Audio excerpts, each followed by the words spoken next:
Welcome into the show, and I hope you're having a wonderful beginning to your work week. We're coming off a crazy weekend of sports. If you're a Giants fan, if you're an Ace fan, may have been good, may have been bad. If you're a Kentucky Derby fan, you were watching them horse races go crazy. But I think the two biggest stories of the weekend weren't even really related to sports. In fact, it was the roast of Tom Brady and the Kendrick Lamar and Drake beef. And speaking of beef, we finally have gotten to round number 3 of the San Francisco 49ers 2024 NFL draft class, and we'll be diving in to their third round pick at number 86 of round 3, Dominick Puni, offensive lineman from Kansas. And look, before we even get to the Dominick Puni pick, I have to ask you to please like, share, and subscribe and hit that bell notification the next time we go live. But also, I firmly believe Dominick Puni might just be, of this draft class, the most important pick the San Francisco 49ers had in 2 weeks ago NFL draft, because every Niner fan, whether you were wanting a tackle, whether you're wanting a guard or a center, you were screaming from the high heavens, get Brock Purdy some protection. And they got protection for their franchise quarterback in the third round. So the question is, who exactly is Dominick Puni? Is he a tackle? Is he a guard? Is he a starter day one? Is he just a backup rotational piece? Who exactly is the newest offensive lineman? And keep in mind, not just the newest offensive lineman. He is the third highest drafted offensive lineman under Kyle Shanahan. The first being Mike McGlinchey, the second being Aaron Banks, and the third being Dominick Puni, which is so funny because the first 3 picks in this draft follow very similar orders, because Ricky Pearsall becomes the second highest drafted receiver under Kyle Shanahan. Renardo Green becomes the highest cornerback drafted by Kyle Shanahan, and I believe the highest drafted secondary piece since Eric Reed in the Jim Harbaugh era. Now Dominick Puni becomes the third highest offensive lineman pick. So, like I stated for the first 2 players, the expectation is for Pearsall and Green and Puni to all be impact players either day one, year one, or in the immediate future, if you want to consider year 1 and year 2 within that time frame. Fluffy Ninja, what's going on? He says, hello, Empire. Bobo says, yes, and I hope Puni becomes an all-time great Niner. I think every Niner fan would love if Dominick Puni not just became a starter this year, but became a cornerstone guard for the next decade in San Francisco, similar to what Mikey Apati was supposed to be, or what Joe Staley became at tackle. And now those are high expectations, mind you. But I do think Dominick Puni, he can at least impact the Niners' offensive line, and maybe if all things go to plan, is hopefully stopping Chris Jones in the Super Bowl, which has been San Francisco's biggest problem the past 2 times they played in that game. And I want to talk about exactly the need at offensive line. Niner fans were just hating the draft through the first 2 picks. And I understand it. Again, he wasn't the tackle in the first round. You wanted Cooper DeJean. Second round, it wasn't the tackle. You traded back in the second round, and you watched Rosengarten and Suamatea go in front of you, allowing Kansas City to move up to take Suamatea, mind you. But in round 3 is finally where San Francisco felt comfortable taking an offensive lineman. And even then, it did feel like Niner fans were like, who? Dominic what? Are you sure that's his last name? That's an interesting last name. The nicknames, I'm sure, were aplenty for Dominick Puni, but who is he? Dominick Puni is a 6'5", 313-pound offensive lineman, a 6-year college player, former Division II college player, then transfers to Kansas, which unfortunately this season they beat my Oklahoma Sooners and ruined our playoff bid, but I digress. And he truly is someone that has played everywhere in college. He's played left tackle. He's played left guard. He's played right guard. He's played right tackle. He is someone that has a lot of versatility, which screams San Francisco 49ers, and not just with the offensive line. Ricky Pearsall can play inside. He can play outside. Green can play nickel safety and outside. Now Dominick Puni can play so many different places on the offensive line. But I think for the Niners, that question is he going to be this sixth-man rotational piece, kind of like Daniel Brunskill was, where he can play center, he can play guard, he can play right tackle? While there's nothing wrong with being a Daniel Brunskill, the reality is you probably don't want a third-round pick to become that. You want a player like Jarrett Kingston in the 6th round to become Daniel Brunskill. But Dominick Puni is someone who I believe is only going to be a guard at the NFL level. He isn't someone you point to and say, yes, he's a tackle. He's someone who you hope can play inside, knowing that whether it's this year and replacing John Feliciano when he's retired in 1 year, or maybe jumping him on the depth chart in year 1, becoming the RG2 above Spencer Burford. If they move Burford to tackle, maybe that's an opportunity. Or in 1 year's time, letting Aaron Banks walk and replacing him with Dominick Puni. A lot of options on the table. I could argue of the draft picks we've talked about so far, and maybe even the draft class in totality, above Pearsall, who I think can impact this year, maybe even start at times this year. Renardo Green, who I think in a very crowded cornerback room could indeed start in year 1. I think Dominick Puni, I think, could be the one player you point to and say, yeah, he can start day 1. And the reason why I say that is because San Francisco's unafraid to replace guys who have started. A couple years ago, it was Brunskill. Mike Person was there. McGlinchey's played there. Jonathan or Justin School. It's not like they haven't had a revolving door of starting offensive linemen. Now, you want to lock down somebody, but even take last year, for example. Spencer Burford was the starter. He struggled. They replaced him. I would not be surprised if come, I don't know, November, December, if Feliciano was hurt or he's struggling, them giving Dominick Puni a chance to go out there and prove his worth. Now, will Kyle Shanahan be comfortable with that? Puni obviously has to make Shanahan feel comfortable with him doing so, but he is not a puny human being. He is 6'5", 313 pounds, 6-year college athlete, going again with the continuity of Pearsall being a 5-year college player and Green also being a 5-year plus college player. But Puni can play everywhere. Guard, tackle. Again, I think he'll be a guard at the NFL level, but there's a reason why I think, at least myself can say this for sure, that while I did want a Christian Haynes, while I'd have pointed to a Blake Fisher as the future tackle of this team, mainly on the right side, there isn't much to dislike about Dominick Puni. In fact, there really isn't anything to dislike about him other than maybe his anchor. But overall, the way this draft class kind of filtered out was you had your high-end guys, you had your alts, your Fontenot's, your more and more guys, your J.C. Latham's, and they were clear-cut, you're going to be a guard, you're going to be a tackle, but the backup positions, or you can say the second-tier players, there wasn't clear-cut tackles and guards. Like Roger Rosengarten probably not going to play year 1 for the Ravens. San Francisco obviously didn't feel okay with him playing year 1 for them as well. Kingsley Suamataia, is he a guard or he is a tackle? Christian Haynes, probably a left guard for Seattle, where San Francisco may have said we need more help at right guard in year 1, and Christian Haynes maybe isn't the best fit for what we want to do. Then Blake Fisher, more so a tackle, but then Patrick Paul, who went to Miami. Not a great run defender, and he's probably going to be a left tackle for them.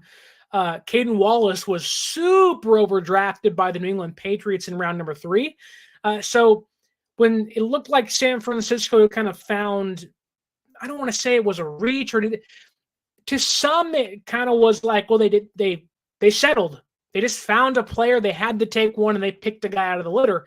I don't think that is the case at all with Dominick Puni.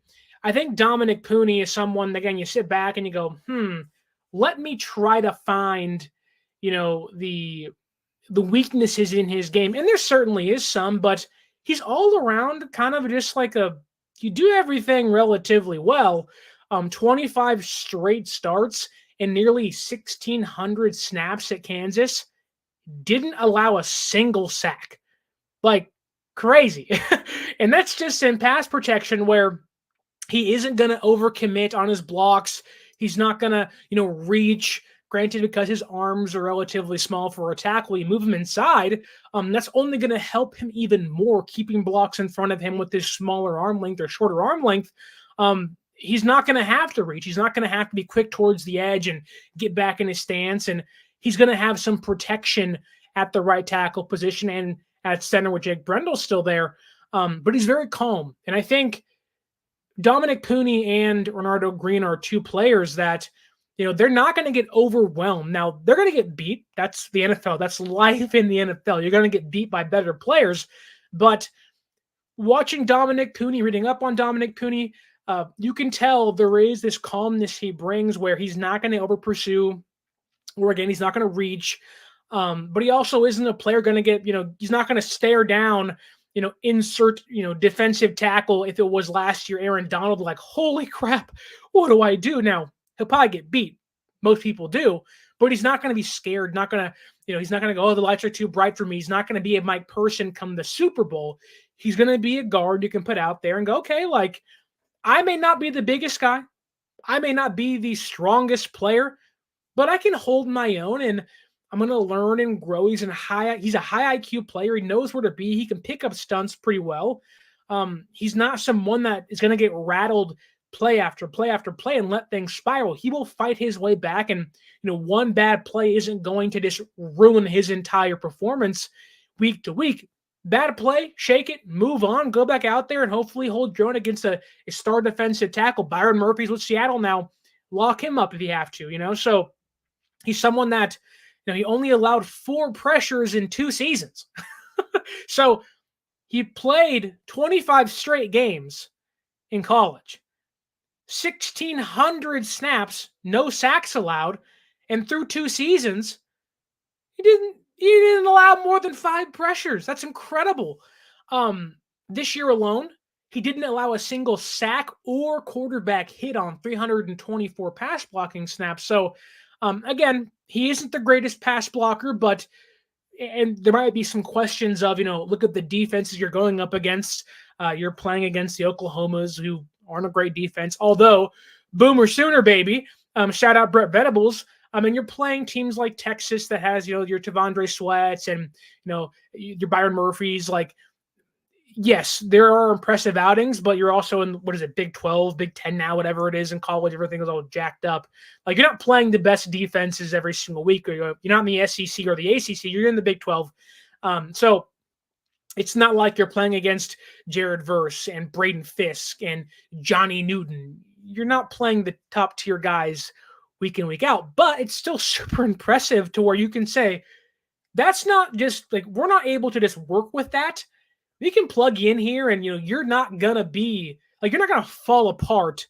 Whereas the past offensive linemen San Francisco have taken, if I can think back that far, like Nick Zakelj, Spencer Burford, albeit Burford was better in his rookie season and has really struggled the past few seasons, hasn't taken that next step. Dominick Puni may already be better than Spencer Burford in day one. Like, I think that's a real conversation you can have of, he can be your instant 6th man with starting potential. Now, will he be special? Time will tell.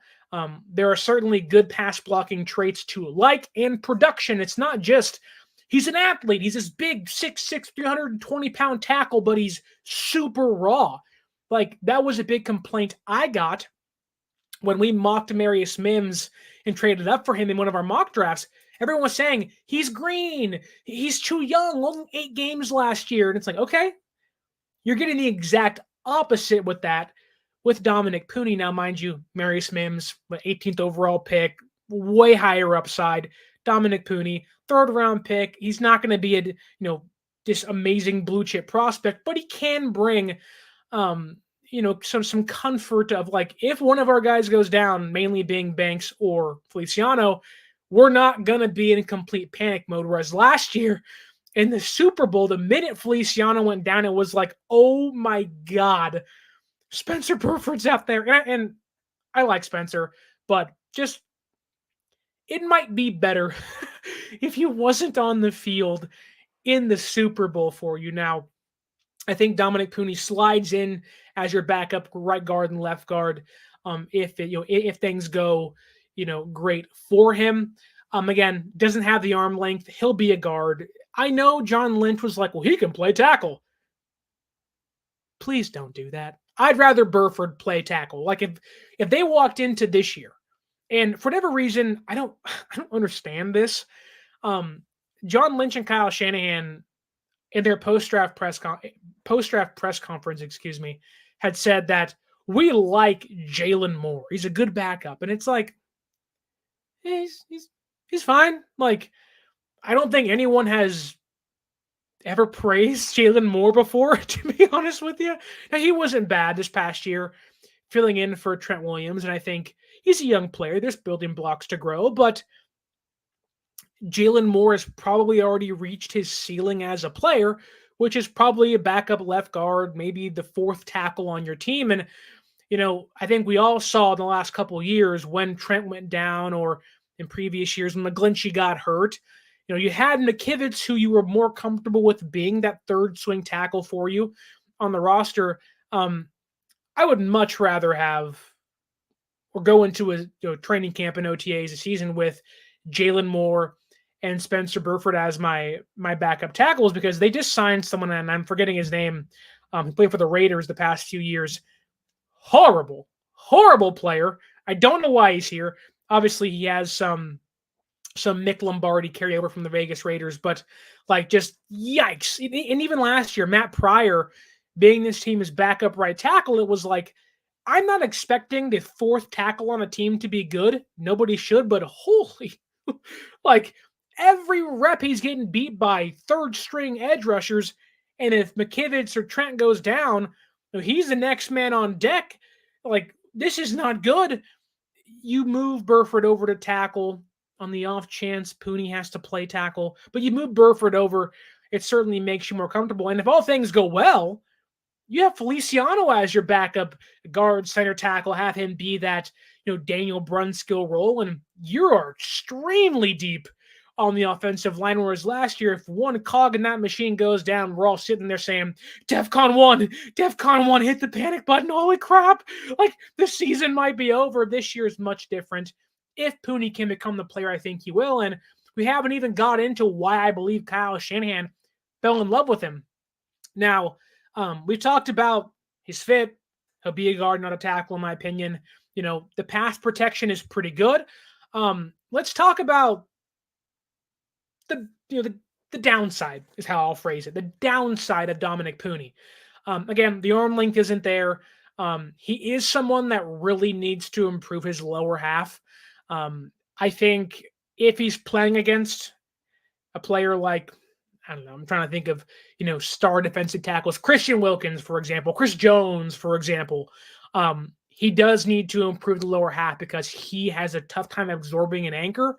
And while it's not a problem in college, sometimes you can kind of get by with it. You're playing in the NFL now, and I do think that will come back to bite him. So needs to improve his lower half, and that's not uncommon with the mid-round, late-round offensive linemen where they're not the most refined players, albeit Puni is much more refined than most coming out. I do think that he has some physical traits he has to improve. The technique isn't bad, which is a great thing to hear. A lot of time it's, he was bad anchor, he's bad arm length, and you have to improve his technique. No, Dominick Puni can come in and the technique is relatively, well-rounded, whereas his issues are, you need to improve your anchor, you need to improve, some of your footwork, but that, I don't think that's going to be an overall issue with him. In regards to his technique, again, it's overall well-rounded, but you'd like to see an improvement of the hand placement, some quicker footwork here and there again. But I think a lot of that, mainly the footwork and the anchor, are kind of tied to him as an athlete. He isn't the best athlete in the world, which what do you expect in the middle rounds? Now, that can be a knock saying Kyle Lynch, That's why you pick a Christian Haynes. That's why you pick a Blake Fisher. That's why you reach for a player if you need to. But I think now is a good time to get into why Kyle Shanahan and John Lynch fell in love with Dominick Puni, because there are a few traits that every Kyle Shanahan offensive lineman seemingly need to have in, in the past few years, and that is quick shuttle time and a very fast three-cone drill. And Dominick Puni was, I believe he was, of the 6 offensive linemen that had the fastest three-cone and shuttle time, San Francisco took 2 of them. So that one of them being Dominick Puni and the other one being Jarrett Kingston later in the draft. But Dominick Puni, 4.4 shuttle time and a 7.473 cone. So again, he isn't the best athlete, but he has relatively quick feet. He's good off the offensive line. He's pretty explosive. He's not perfect. I don't think he's going to be this all around like, wow, did you see Trent Williams crush, Budda Baker or the Cardinals defensive player? It's like Dominick Puni is going to come in, do his job, not get many flowers for it, but he's likely not going to be this massive detriment. He'll be a fine insert player, which is kind of what you want right now. Well, I'll rephrase that. It's what you want in the middle rounds because first, second round picks, those guys are supposed to be day one starters, come in, change how the offensive line looks, be a dog day one. And while I do think Dominick Puni has some of those traits in him, he ain't the best athlete. He ain't the quickest guy. He has quick feet, but he ain't the quickest guy. He's not a physical specimen. He's not your Christian Haynes. He isn't your Zach Zinters. He's not your Zach Frazier's or your Jackson Power Johnsons. He might not even be a Bo Limmer, right? But he's a player that you point to and say, okay, like you're not going to be the reason we lose games. Whereas Spencer Burford, at times last year, Aaron Banks, albeit he was better than most people think he was. Even Colton McKivitz at times. You're playing against the best edge rusher on each person's team because you don't want to face Trent. You're going to get beat. Puni will get beat, but I don't think there's that fear of if he has to play in a pinch, we're going to get killed, right? I do think that Dominick Puni, speaking about, shuttle times and three-cone drills, that's what brings you to the run game. And I think of all traits an offensive lineman has to have for Kyle Shanahan, knowing they've kind of gotten away from the wide zone, it's still there, but it's a little different. They've kind of morphed into more of a, I don't want to say inside zone, but it's more of like a heavy scheme between the tackles and not so much running towards the outside, which they still do, but it's not as much as it once was. They have definitely transitioned from that and kind of gone back into an old style of football. But the good thing about Dominick Puni is that shuttle time, quick feed, great three-cone drill. The Kansas Jayhawks loved running behind him. They relied on Dominick Puni to create many of the holes for their running backs. And when I read you this stat, you're going to say, yep, I get it. That's why Kyle said yes. That is why they said, that guy going to be one of our guards in the next 10 years, for how long he plays, because the Kansas Jayhawks ran behind Dominick Puni 47% of the time. And in fact, 47% more than any other interior offensive lineman in this class over players like Chris Haynes, Jackson Powers Johnson, Bo Limmer. Of any interior offensive lineman in this draft class, Kansas ran behind him nearly 50% more. Talk about, you're the guy we got, man. You're the only guy we got. Run behind him. He's going to be a consistent hole maker and open up space for our running backs, which just screams Kyle Shanahan. And also makes you kind of get a little excited for what he can do for Christian McCaffrey, Elijah Mitchell, maybe even Isaac Guerendo if all things go well. But on top of that, on top of the near 50% more than any other offensive lineman on the interior in this class, the Kansas Jayhawks averaged 3.5 yards before contact, which tops every interior offensive lineman in this class. So I know it probably wasn't the guy you wanted. It wasn't the guy I wanted. I'm not going to lie to you. It's like when I saw Dominick Puni, I said, okay, cool. I guess that makes sense. Why didn't you pick X, Y, and Z? I'm still going to say Seattle getting Christian Haynes would have been my pick in the second round. But I do think that, Bobo in the comments, and this is a great point, which I think I can push back on. Aaron Banks didn't play his rookie year either. Well, that's the difference with Dominick Puni. The reason why Aaron Banks didn't play his rookie season was because they had Laken Tomlinson playing left guard. They wanted to make Banks the right guard, and he couldn't get his body right. The footwork wasn't there. Whereas Dominick Puni has played left guard, he has played right guard, and he has played tackle. He has experience at 3 different positions. And I do think, if he has to play left guard, it's not going to be, can he do it? It'll be, yes, he can do it. If someone gets hurt and he has to play right guard, it's not going to be, can he transition over there? It's like, yes, like he's perfectly fine doing that, which I do think makes him more of an instant impact player than Banks was, where I think he played 1 game against Jacksonville in 2019. So I don't think that's going to be an issue. And it's not like he was a second-round pick who doesn't play. So there isn't as much pressure on him. But I will say this.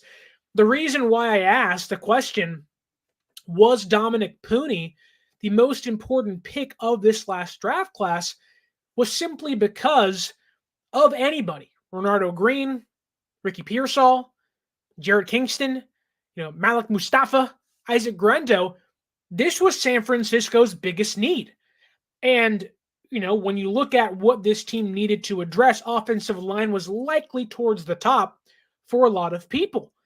And I won't say I wasn't in that crowd. I would have loved Jordan Morgan. I would have loved Christian Haynes. I would have loved Blake Fisher to fill out this room to improve right tackle or guard. But people were screaming offensive line every single pick until it happened. And even then, people were like, Dominick Puni, that's not who I liked. When Dominick Puni may be one of the more, not just because of the situation he's coming into, probably going to be your 6th man day one, but I think if push comes to shove and he has to play, I think he could. And I think that he can actually push to play day one, probably even more so than Pearsall could, because the receiver room is so stacked. You have 3 guys already. Renardo Green could be a player that they want to have him sit down for, half a year and learn. Whereas Dominick Puni probably comes in and he's better than Burford. He's not going to play center, so that probably takes out Ben Barch and Nick Zakel. And, he can walk in, and I wouldn't be surprised if he unseats Feliciano if all things go well. Now, that's a high projection, but it's not like they have all pro guards. They have fine guards, and they are arguably a backup guard away from winning the Super Bowl. So that's why I call this the most important draft pick, because, let's say you're in the exact same position you were last year, and it's like Feliciano goes down. Dominick Puni has to come in. I can guarantee you, myself and you and Shanahan's probably a lot more comfortable with Puni out there than Burford. And that's no knock on Spencer. Like, Puni's going to have to learn the system, the playbook. There are things as a rookie you're going to have to learn in Shanahan's offense, and those things are tough. But, the reason why I said this may be the most important draft pick of the class as a whole was simply because this team was 1 guard away from winning the whole thing last year. And, I don't think their expectation isn't Puni to just be a 6th offensive lineman. They want him to start. But I do think it's about shoring up. And, everyone talked about when they brought back Jimmy G a couple years ago. They had Lance and Jimmy, and they had Purdy. They're insulated. I think this fills kind of that role where, okay, look, could Puni start? Yeah, maybe. But he at least gives us a higher floor, where if things go wrong and things turn bad and they get ugly and guys get hurt and they break legs and they get turf toe, whatever it might be, and he has to play, he's not allowed a sack and 1,600 plus snaps in college. He's allowed 14 quarterback hits. in 2 seasons or 14 quarterback pressures in 2 seasons.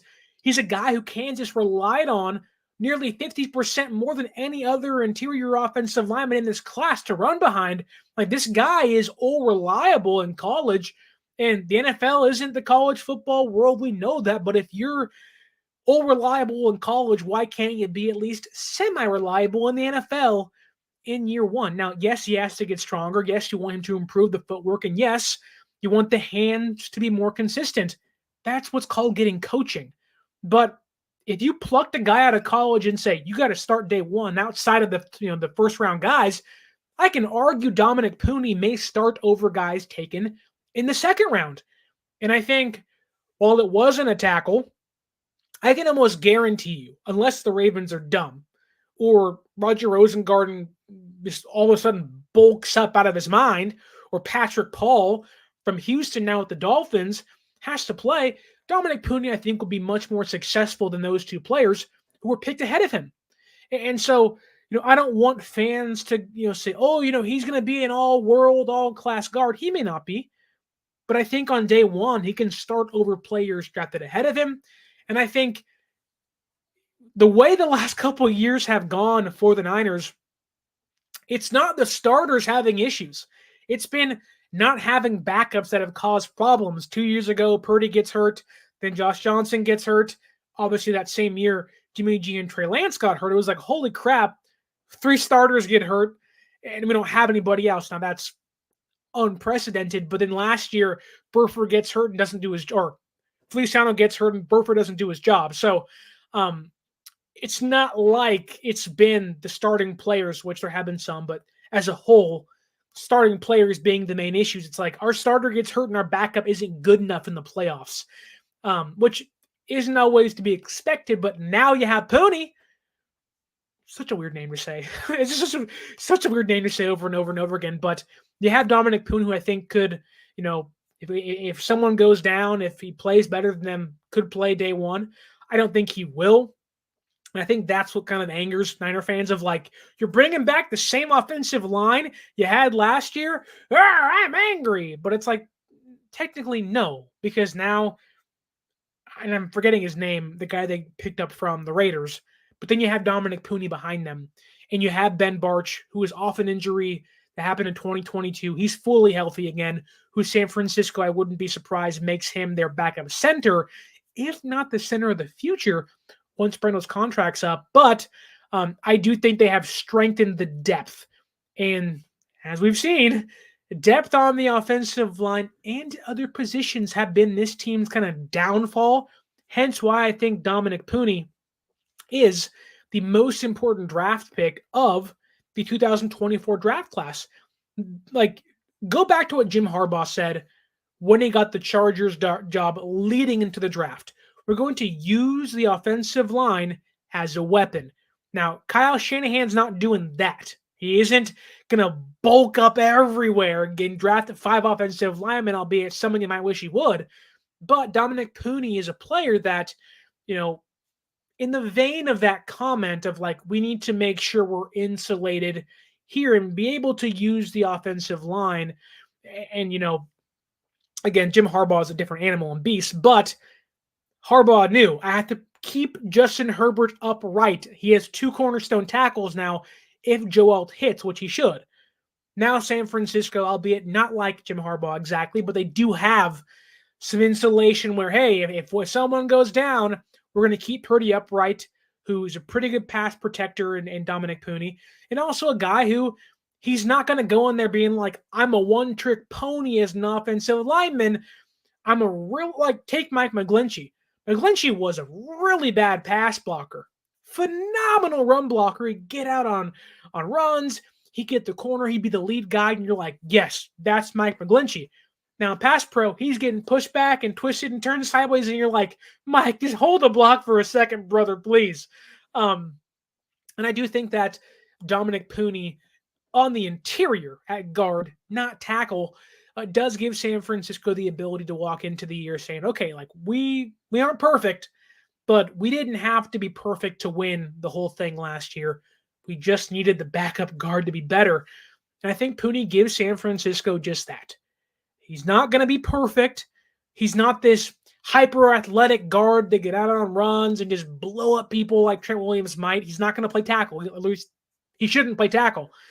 But I do think he strengthens you as a whole, which when you do that, it allows you to put other people in the right places and strengthen the offensive line altogether. And I think for a player like Dominick Puni, who was picked in round 3 and at pick 86, right, who San Francisco traded up with the Eagles to get, mind you, I do think he's a good pick for the Niners. If I was going to give him a grade, which I gave Pearsall a grade and I gave Bernardo Green a grade, I will give Dominick Puni of the San Francisco 49ers round 3, pick 86, if my phone loads, which is always hard. I will give him a draft grade, again, if my phone loads, a B. A solid B. I think that's just as simple as it gets. They didn't overdraft him. They didn't underdraft him. He wasn't a reach. He wasn't this amazing steal. It was like yep, that's a good pick. He fills a need. He'll fill a void in 1-2 years' time. And maybe if all things go perfectly, he starts day one, kind of like Pearsall and Green do. But, and I think this year for the Niners, it wasn't really about finding the right tackle of the future. We talked about in the pre-draft process, do you want to get a tackle that plays right tackle now and you make McKivitz your swing tackle and in 2 years' time they flop, Trent Williams says goodbye, and then the guy you draft goes and plays left tackle and becomes your cornerstone guy to block Brock Purdy's backside or blind side? I didn't buy into that. Now, I was cool with getting a tackle, Mary Smims, Jordan Morgan. I was cool with that. Like, that's position of need for you, but I don't think McKivitz is that bad. I don't think he's great. I think anybody, including Kyle Shanahan himself, would say, I'm cool with replacing that guy. But I just think the way the draft fell, the way they moved back, they didn't trust nobody. And I feel like they didn't trust Kingsley Suamataia. Did the Ravens take Roger Rosengarten ahead of them and they were like, oh, darn, maybe. But I do think that they didn't just take Dominick Puni. They made it a point to trade up for him in the 3rd round. So I do think that San Francisco values what he brings to the table. They realize that he can play day one in a pinch if needed. And I think the hope would be if we get into a big moment and someone goes down, he might save the day. Or he'll be good enough where you're not even going to mention his name. Which I think for an offensive lineman, that's kind of what you want when no one's talking about you. Hey, that's 2 thumbs up, buddy. Hey, the worst thing about being a Niner fan the past few years, we've talked a lot about McKivitz, a lot about McGlinchey, a lot about Burford and Brunskill and others where it's like, oh man, if you guys can just stay upright and stay healthy, my God. Dominick Puni, I think, does kind of, well, what about me? Like, I think he slides in. He can, like, if you've watched This Is the End with James Franco and Seth Rogen and Jay Baruchel, whatever his name is, you've seen the meme where they're duct taping the giant cracks in the wall, and you're like, that's not going to fix anything. Like, the crack is still there, and like obviously it's a bit, but that's what it has felt like the past few years. They're just duct taping these giant cracks and walls on the offensive line, and you're like, no, like you need to fill that hole. Like there's still a giant crack there. Like you may have 4 of your 5, your starters filled, but that 5th guy is horrible. And I think now with Puni on the roster, it's like, okay, they're starting to fill that crack in with some, with some glue or, with some caulk, whatever it is you have to put in walls. I don't do any of that stuff, but you know what I'm trying to say? You are filling a need with a much more fitting material than duct tape because the past few years have not been pretty on the offensive line. You got Trent, you love him. Banks is okay. He's fine. He's probably a mid-level starting guard. That's fine. Brendel's been okay for what he's supposed to be. He was an all-pro 2 years ago, so I'm not too worried about him. And he's a vet. Shanahan wants a vet. Yeah, Feliciano, also a vet. They're not tied to him. If Puni plays well, Feliciano will go to the bench, which is probably better for you, to be honest. And then McKivitz is your starting right tackle. Is it perfect? No. Do you want better? Yes. Over time, I can guarantee you in a couple years, Banks will be gone and Trent will be gone.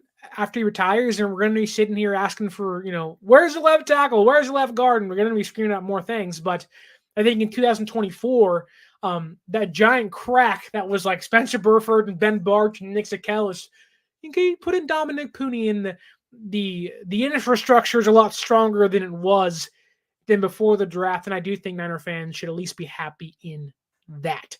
Now, we have a question in the comments, and it's not Dominick Puni related. So if you have any questions, I will answer those now.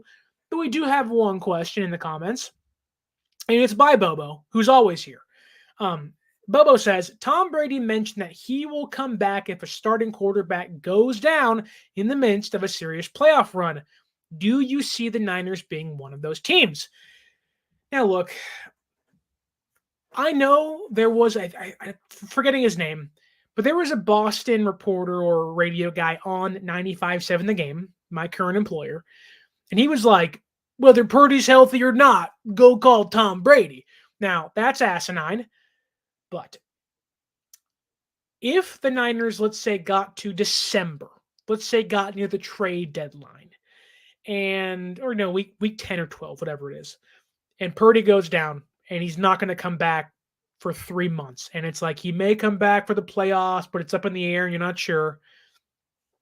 I don't think anybody would be okay with Joshua Dobbs, and I like him a lot. He's the Pastronaut for a reason, right? Or Brandon Allen or even Tanner Mordecai. No one's going to be happy with those guys unless they just blow us away. Would I then make a call for Tom Brady? Why not?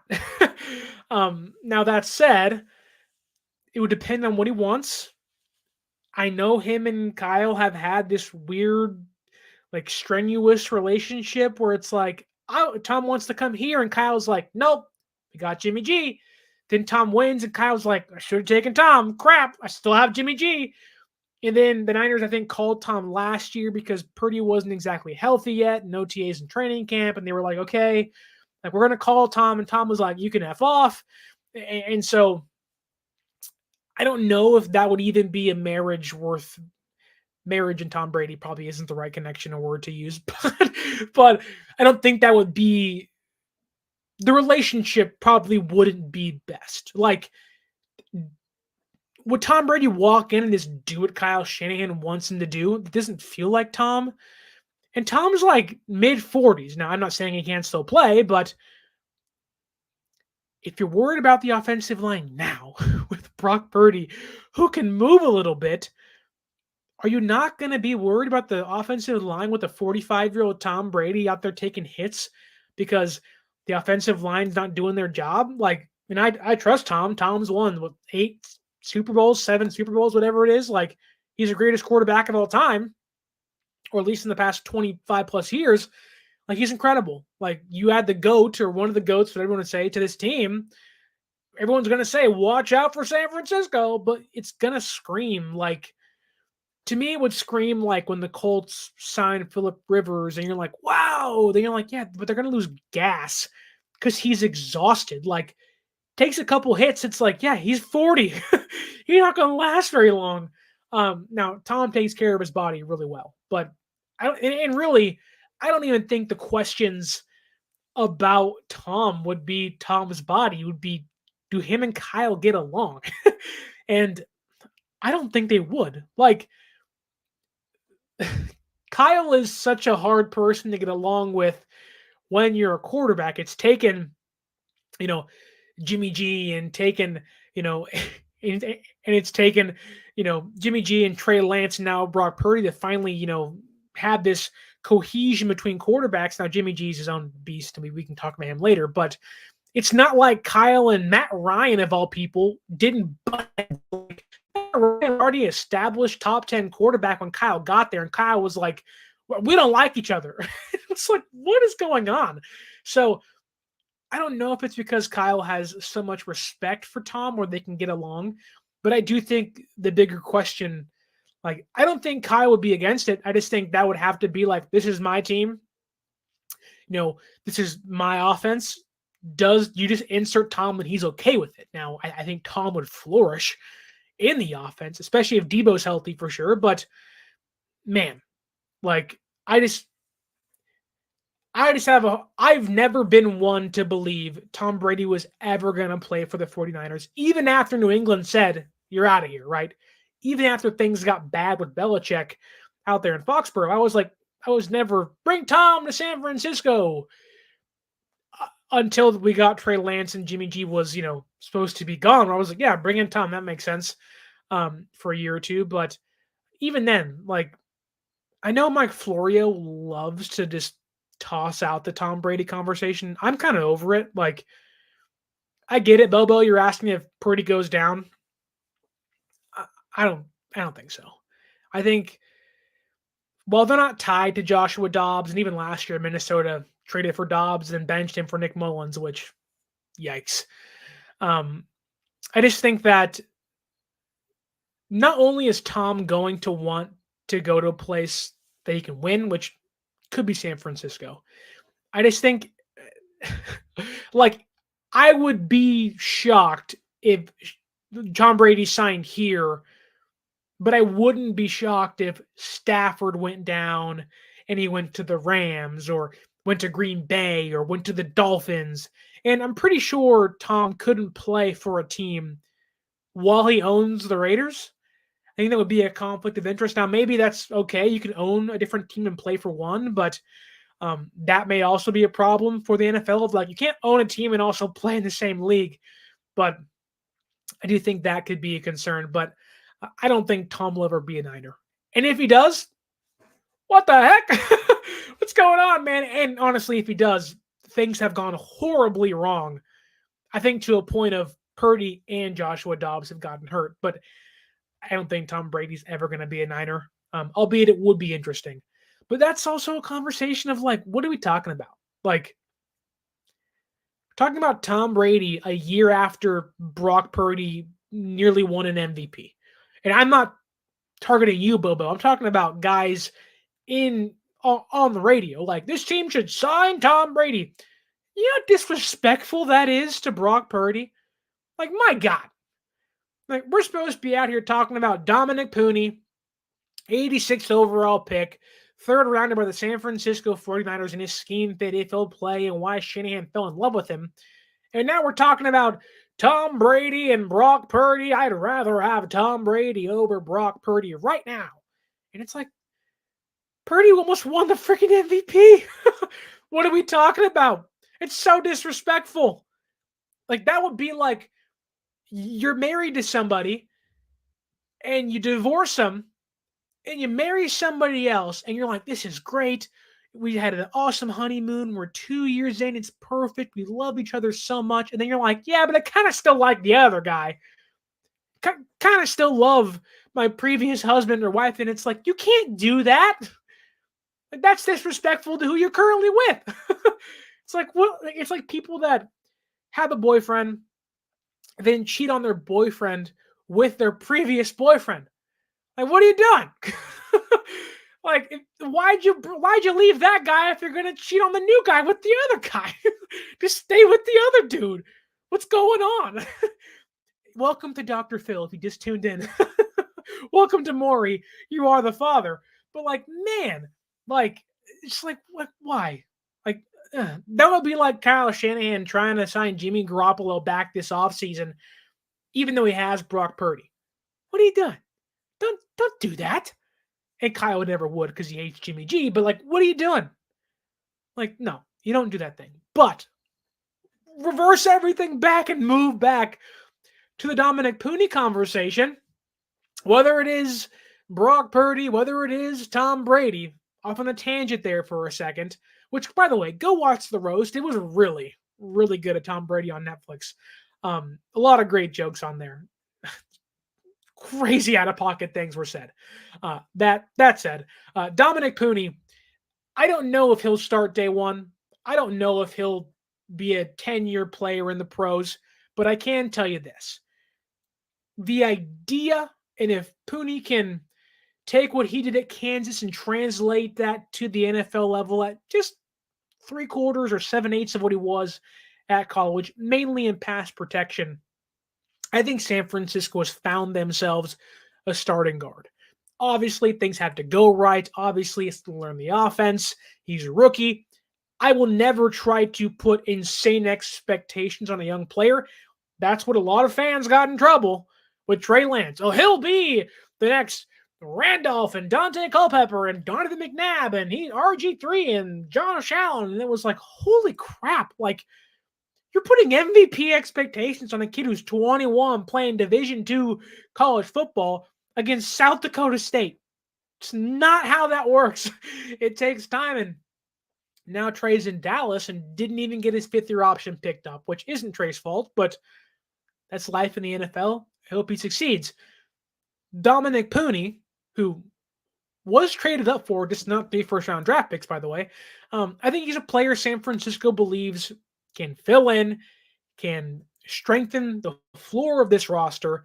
And I do think that they believe in a year, maybe even week 10 or 12, kind of like Feliciano last year for Burford, would just slide in and start next to Brendel and the Kibitz. I don't see him as a tackle. I don't care what John Lynch says. I don't care. Like, he's not a tackle, John. Now, to give them their flowers, to kind of feed into that, it's Kyle Shanahan, man. He just, if you can run the 3-cone and the shuttle well, he says you can play wherever you want. And I think he's never kind of had you have to check these physical boxes of arm length and height and weight. And obviously you like people to be heavier, and even Puni has to get stronger in his lower half to absorb, these powerful interior defensive tackles and linemen. I don't think Shanahan would be afraid to play him at tackle, which I wouldn't love that, but I'm not Kyle Shanahan.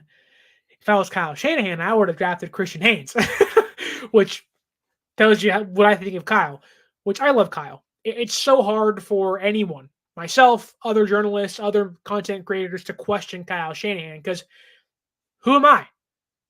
I'm not in that room. I haven't mastered the offense. I mean, I'll be blunt with you as can be. I believed they were going to draft Trey Lance. I believed in what Trey Lance could become. And while things haven't gone that way, you also have to put you can say they can be, though the projection is X, Y, and Z amazing talent, but you have to put in the work to get there. And I think for Kyle, while I have been relatively in tune, and I'm to pat myself on the back, I thought they were going to pick Trey Lance and Danny Gray, and I had Pearsall and Grendo of players I believe they were going to take. Now, 2 of those guys have not been very good. And 2 of those guys could be off the roster come this year. But there is a type Kyle Shanahan has that's pretty easy to point out when it comes to quarterbacks and weaponry in regards to running backs and receivers. But I think, we can sit here all day and say this guy stinks and that guy sucks and this, that, and the other. I wrote off Brock Purdy as the 4th quarterback in the room that had Jimmy G as a backup and Trey Lance as a starter. It was like, that guy will never do anything. And it wasn't because I didn't think he was good. It was like, he's a UDFA, and Brock Purdy, I didn't think he sucked. It was just like he's a backup quarterback. Blew everybody away. He was awesome. Love Brock Purdy. He'll get $50 million in 1 year's time, and it'll be awesome. All that is to say that you have to put in the work. Purdy put in the work. He came out there and he played 4+ years at college off an injury and grinded, took risks, took chances, got his body right, got hurt, then did it all again this past year and darn near almost won the MVP. That same thing goes for Pearsall and Green and Puni so far in this draft class. You got to put in the work. I can think you're going to be this, that, and the other, and I can say where you fit and where you don't fit. If Dominick Puni puts in the work and gets his anchor right, he can be an awesome guard for this team. He already has shown the production to be a great pass protector, or at least a good one in college, against not the best talent, but still pretty good. It's college. In the Big 12, they aren't scrubs. They're just not SEC defensive players. But even in the running game, they relied on him for a reason. He created holes and space and gaps for their running backs to run through. And I watched them firsthand, not knowing who he was, and watched them run all over Oklahoma. And they were like, wow, that sucks. You just gashed my Sooners defense. So they got to put in the work. Pearsall, Green, the entire draft class, Dominick Puni, put in the work, you'll get rewarded. And I think for a player like Puni, the reward of starting is not as far as a player like Green, as a player like Pearsall in a really stacked receiver room. And I'm someone who believes Pearsall will have an impact on day one in some form or fashion. And I think at a point this year, he will play and start a game as a receiver. But I think Dominick Puni is like 1 inch away from starting. You come into camp and you probably already have Burford beat, but you beat Feliciano, you're a starter. Like he's right there, like on the glass ceiling knocking, like, I'm right here, buddy. And I think Puni can do it. And I do believe of the draft picks this year, he is probably, I won't say guaranteed, but he's at least, in a really good spot, in a good position to start over others. I think him and Malik Mustafa are kind of in that position of like those two guys that are like, both you could start, and I can see why on day one. They're having an impact and starting on day one are very different, mind you. I don't think Pearsall starts day one. Green could start day one, but that's more of a preference thing to me. You probably want to play Isaac Gaydon over him on day one. He's a rookie. He's Green, stacked cornerback room. But Dominick Puni is not in a stacked offensive lineman room. It's like a bunch of guys that are either unproven, off injuries, or just not good. I think Dominick Puni could be the sixth guy, then start, week 4 or 5 if all things go well for him. That's all I have for you today. Thank you for tuning in. You've watched me dive into Pearsall, Bernardo Green, and now Dominick Puni. Stay tuned later this week. We're going to dive into Malik Mustafa. And I'll tease you with this. Was my favorite pick of the entire Niners draft class. Didn't expect it, but was my favorite pick of the entire draft class. I can't wait to gush about Malik Mustafa. And I promise I'm not going to tell you that all of these players are going to be good. I'm going to be honest with you. Some of these guys have deficiencies, and we'll get to some of those guys soon, but I will gush about Malik Mustafa later this week. And I do think him and Dominick Puni are like 1A, 1B of guys that could start, probably be a good starter on day one for this team. Thank you guys for watching, listening. I want to kindly ask you to like, share, subscribe, leave that review, comment down below your thoughts on the Dominick Puni pick. We are on the road to 1,000 subscribers. We're so close, so close. If we can get there before the next 2 weeks, before I get married on May 31st, let's get to 1,000 subscribers. Wouldn't that be a great wedding gift to me and my fiance? 1,000 subscribers before May 31st. Tell your friends, tell your family to subscribe to the show. And don't forget to follow us on social media at 49ers_access is the X or Twitter. 49ers.access is the Instagram. And you can use our promo code 49ersaccess, 49ERSACCESS at SeatGeek.com and save yourself $20 off your first purchase. As always, my name is Sterling Bennett. You've been listening and watching to the 49er Access podcast, and stay faithful.